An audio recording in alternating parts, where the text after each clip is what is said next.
Thanks for clicking on this video, but I have a wee question for you before we get into the news this week. What achievement do you have that you're most proud of, like one that you really had to work hard for? I'm considering doing an achievement-based video in the future, and I would love to get some of your guys' ideas in there. So let me know down below if you guys have any crazy achievements that you got that you really want me to show off. Anyways, let's get on to this week's news. Hey everyone, my name's HarryAtomic, and welcome to another weekly Xbox News weekly show that we don't have a name for yet, but if you've got a name, drop it in the comments below, and we'll run a vote when we get enough suggestions, I suppose. Anyways, let's fire straight into this week's Xbox news. So this Sunday is E3 and Microsoft is the only real big console manufacturer that's gonna be there. So it'll be weird to see the Dynamic having only one sort of major competitor at E3, but hey, at least Xbox are hyped for it. On Xbox's official Twitter, they tweeted earlier this week saying, "We invited something new to Xbox E3 this year." So Microsoft already announced that they were bringing a whole slew of first-party titles this year.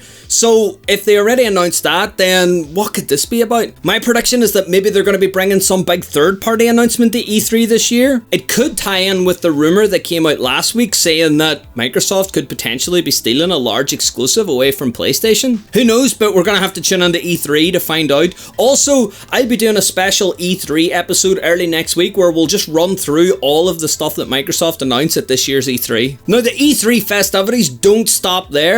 On Microsoft's website right now, there's a massive sale going on where you can save an absolute fortune on some of the best games out for the system. Not only that, but there's actually huge discounts on consoles themselves, so make sure to get over to the Microsoft store and check out, see if you can pick up a wee saving or two, because you know, games are always better when they're cheaper. So moving away from E3, there was another large conference earlier in the week. Apple held its WWDC conference earlier this week, and there was actually a Microsoft related announcement there. Major Nelson took to Twitter to acknowledge the announcement by saying, "Apple announced at WWDC today that Xbox controllers with Bluetooth will be supported on the next versions of tvOS and iOS. Thrilled to bring the award-winning controller to more gamers later this year." Now this is big news because earlier in the year, there was a conference where Apple really threw its weight behind gaming. They announced their own subscriber service as well as like a gaming platform that they're looking to sell to people. And also, it's really cool just to see Apple and Microsoft working on something together. But personally, I think having an actual gaming controller that we're used to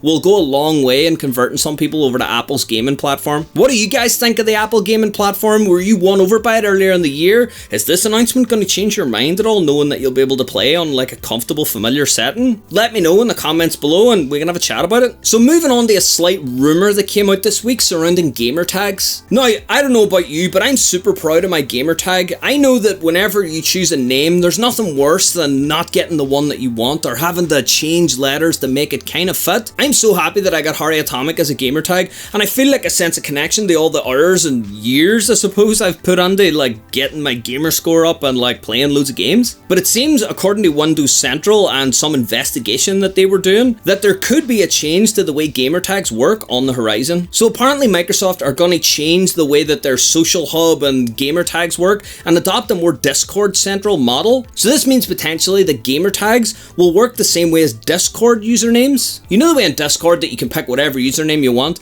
and then they hash a wee number at the end just to make sure it's unique? Apparently that's the system that Microsoft are inspired by for a potential future to gamertags. I don't know how I feel about this. I would like to have the option to keep my original gamertag without having a number hashed to it if I already had the gamertag before the change, but we'll see. I'm super proud of my gamertag, and I mean, it would be cool to hear, you know, what you guys think of yours, or if you've got any cool achievements you want to show off or anything, just let me know down below. And our final bit of news this week comes courtesy of PlayStation boss Jim Ryan. Now, earlier in the year, it was announced that Microsoft and Sony would be breaking ground on a new cloud service that they're developing in conjunction with one another. Personally, I love seeing the big companies play together, like whenever there was cross-compatibility talks, like late last year, early this year. Like, I'm super happy to see that stuff happening because the more that people can play together and the more choice people have, the better. But anyways, this hasn't stopped Jim Ryan from squashing rumours that Microsoft and Sony would be working together collaboratively on a hardware platform. PlayStation boss Jim Jim Ryan squashed any rumours by saying, "There is to my knowledge no scenario where the PlayStation and Xbox platforms combine. The two platforms will remain separate with their separate identities, brands and fans." So it seems that anybody that had any sort of idea of playing on the one console and having your PlayStation games and Xbox games, but